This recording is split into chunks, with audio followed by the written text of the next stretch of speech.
Ecclesiastes now. I can't remember who, well, it might have been Hubert Payne, but somebody I heard a lot of funerals preached. And in Ecclesiastes. Ecclesiastes 2, and verse 1. I said in mine heart, go to now, I will prove thee with mirth, therefore enjoy pleasure, and behold, this also is vanity. I said of laughter, it is mad, and of mirth, what doeth it? I sought in mine heart to give myself unto wine, yet acquainting mine heart with wisdom.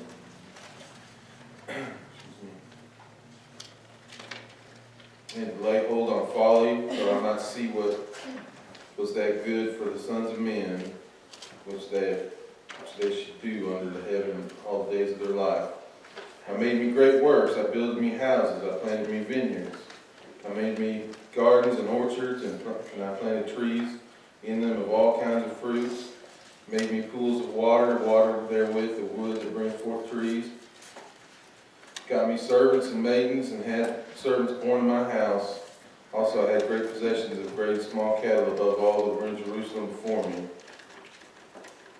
And gathered me also silver and gold and a peculiar treasure of kings and provinces.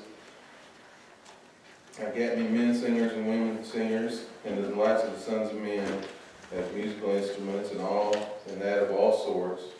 So I was great and increased more than all that were before me in Jerusalem.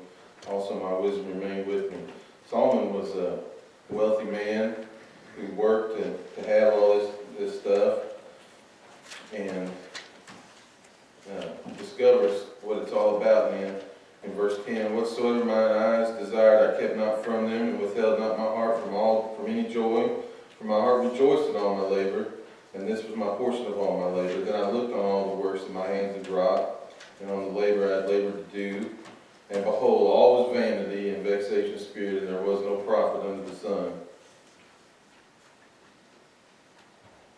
There's a scripture in 1 Timothy that and it goes on to talk about you're going to leave all this stuff to somebody else.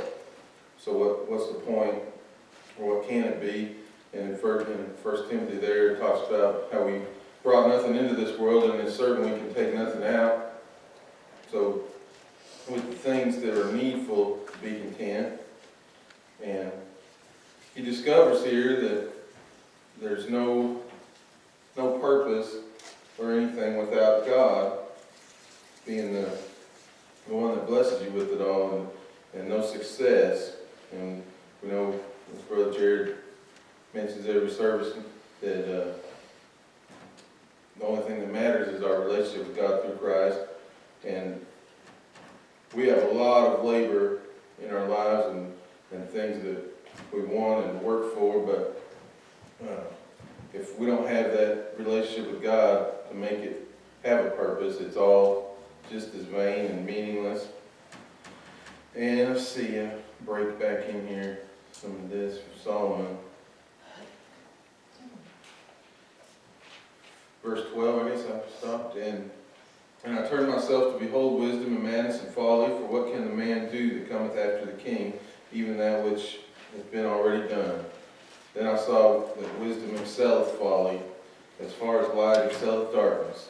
The wise man's eyes are in his head, but the fool walketh in darkness, and I myself perceived also that one event happeneth to them all. Then said I in my heart, as it happeneth to the fool, so happeneth it even to me. And why was I then more wise? Then I said in my heart, that this also is vanity, for there is no remembrance of the wise more than the fool forever, seeing that which now is in the days to come shall all be forgotten. And how dieth the wise man as the fool. So there's no measure of success there either.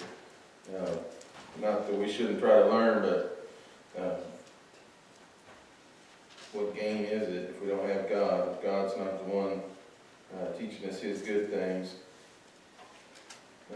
Yes, I hated all my labor.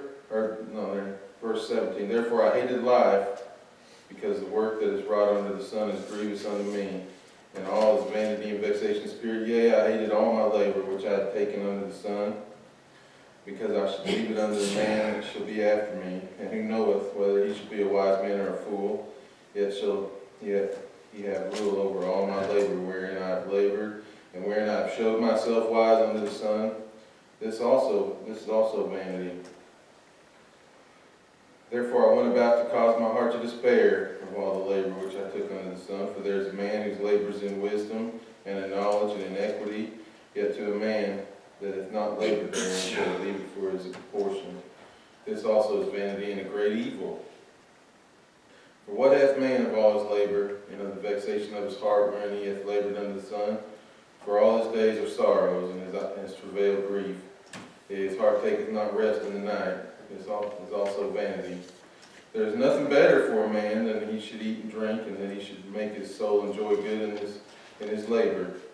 This also I saw, that it was from the hand of God. And the way a lot of Solomon's writings through here, it's not contradicting itself when it says this, because our success in a long marathon is determined by what we've done with Christ and what we understand is given from God. And God, if God's in all those things, our life is going to be a success. And these things, aren't measured in stuff. How can it be important if it's not going to last? We can't take it with us. It doesn't mean anything. So the things He gives us, and I was thinking, people are, we can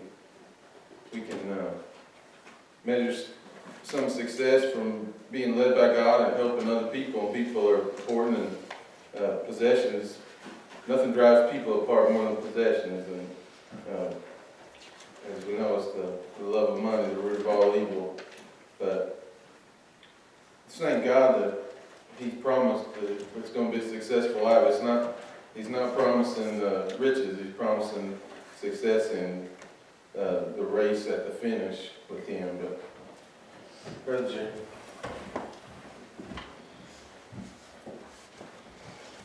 Amen. Thank you, Brother Mike, for the beautiful words. May we take